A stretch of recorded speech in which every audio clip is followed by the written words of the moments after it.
Attention, la lecture qui va suivre contient des scènes de violence et d'horreur, ou encore des propos choquants à connotation injurieuse, ordurière, raciste ou sexuelle.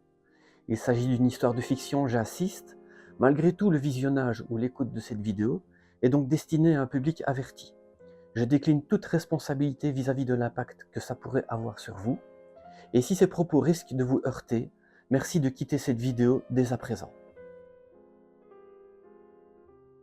Thanatéros, partie 3, chapitre 5.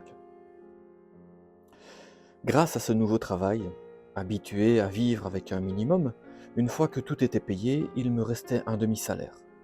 J'avais bien plus d'argent qu'avant, ce qui me laissait largement de quoi progresser dans mes études du satanisme. Il y avait tout de même encore un problème majeur. Je n'avais toujours pas de moyens de locomotion. Je dus attendre la 3e paye pour pouvoir m'acheter une moto d'occasion. C'était une Aprilia 125 cm3, un modèle italien plutôt sportif. Ce n'était pas le véhicule dont je rêvais, mais ça faisait bien l'affaire en attendant mieux. Malgré tout, je devais faire attention car je n'avais ni le permis ni l'assurance.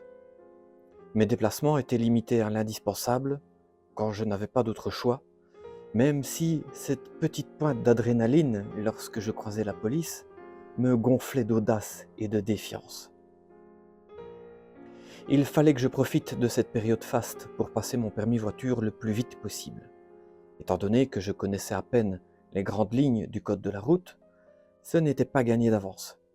À ce propos, je comptais sur les futurs conseils avisés de Nikolai. J'avais cru comprendre qu'il était examinateur dans un centre de permis de conduire en Flandre. Vu sa gentillesse avec moi, je ne doutais pas un instant qu'il pourrait me faciliter l'obtention de ce document d'une manière ou d'une autre. Tout du moins, c'est ce que je présumais. Bon sang que je pouvais être aveugle à propos de certaines choses.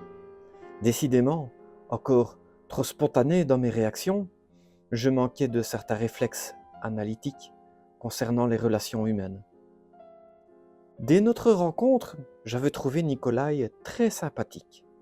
Il se dévouait pour venir me chercher à chaque réunion sans rien me demander en retour.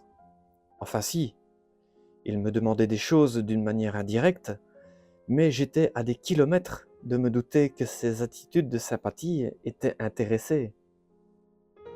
À notre dernière réunion, la semaine précédente, je lui avais annoncé que bientôt il n'aurait plus à faire tous ces déplacements. Avec ma moto, je pourrais aller partout une fois en possession des documents d'assurance et du permis. Sa réaction m'avait paru, sur le coup, totalement incompréhensible. Il trouvait ça stupide que je me mette en danger sur un 2 roues alors que nous pouvions continuer à covoiturer sans problème. C'est lorsque, tout en posant sa main sur ma jambe, il me demanda si sa compagnie me gênait autant pour que je veuille venir par mes propres moyens, que je compris ses intentions et ses envies. Ses gestes, par moments maniérés, sa façon de me toucher l'épaule ou la cuisse lorsqu'il se penchait vers moi pour me dire quelque chose, ses petits sourires en coin, tout cela aurait dû me mettre la puce à l'oreille. La première fois que nous nous étions rencontrés à cette réunion débile de faux chevaliers, j'avais trouvé son regard assez insistant, avide même. J'avais mis cela sur le compte d'une méthode pour effectuer une sorte de sondage psychique ou spirituel, et je n'avais pas cherché davantage. Toutes ces attitudes, dans le cadre de nos réunions, me semblaient naturelles et ne me gênaient pas. À y réfléchir, j'étais de plus en plus persuadé qu'il me draguait avec timidité depuis que nous nous fréquentions, sans doute effrayé à l'idée de se déclarer en sachant que j'étais hétérosexuel. En farfouillant ma mémoire, je me souvenais d'ailleurs lui avoir dit au cours d'une conversation que je pensais anodine que je tolérais les PD, mais que je trouvais ça anormal et dégueulasse. Mes paroles avaient contribué sans doute à le forcer à garder secret ses éventuels sentiments à mon égard. Il fallait que je sois bien plus attentif au comportement des individus envers moi. Pour ma part, le fait de suspecter son attirance ne changeait rien. Je le trouvais toujours aussi sympathique. Je me sentais juste un peu idiot de ne pas l'avoir vu avant, et j'avais un début de sensation désagréable d'être redevable envers tous les services qu'il me rendait. Pour éviter de le mettre mal à l'aise et de commencer une dispute ridicule, je n'avais pas cherché à confirmer mes impressions, qui étaient plutôt des certitudes à présent. Ça n'allait pas être simple d'obtenir son aide pour le permis si cela l'arrangeait que je dépende de lui. Je devais encore réfléchir à tout cela, et probablement tâcher de passer ce fichu examen sans son aide. Je lui avais alors annoncé que je n'allais pas pouvoir être en règle tout de suite. On allait encore faire la route ensemble un bon moment. Cette déclaration l'avait rassuré. Il était donc préférable que je continue à jouer l'aveugle délibérément. Alors c'était bon, me dit Nikolai d'une voix suave. J'étais nu, allongé dans les draps immaculés du lit d'une chambre d'hôtel. Nikolai était lové dans mes bras. Il me caressait la peau avec tendresse. J'avais l'étrange impression de ne pas savoir ce que je faisais là. Je devais me rendre à l'évidence.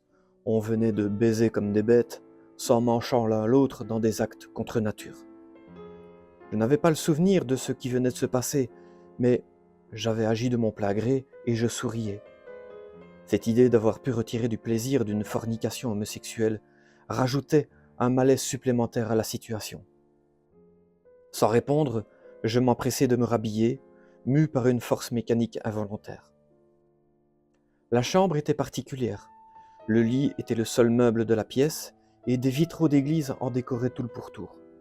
Ces vitraux illustraient le chemin de croix et la crucifixion de Jésus, tout en laissant entrer la lumière chaleureuse du crépuscule. C'était étrange, mais pas plus que le reste.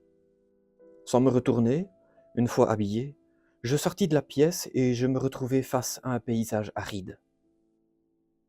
Les yeux endoloris par la clarté d'un soleil au zénith, je plissai les paupières, le temps que ma vue s'habitue à ce changement de luminosité.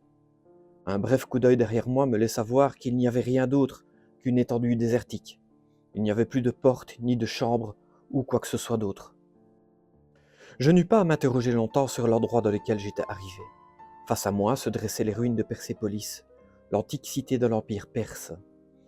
Les deux taureaux des piliers de la Porte des Nations, à l'entrée principale du palais, semblaient me regarder alors que je m'avançais vers les premiers bâtiments. Au bout de quelques instants de marche, qui me parurent interminables, je me trouvai face à un être hybride et difforme.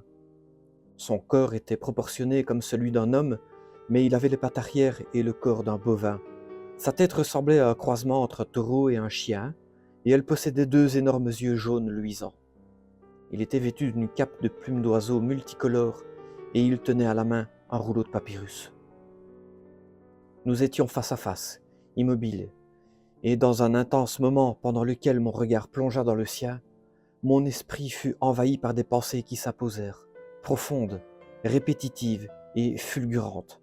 Richesse, puissance, perversion, meurtre, sexe, dépravation, richesse, sadisme, perversion.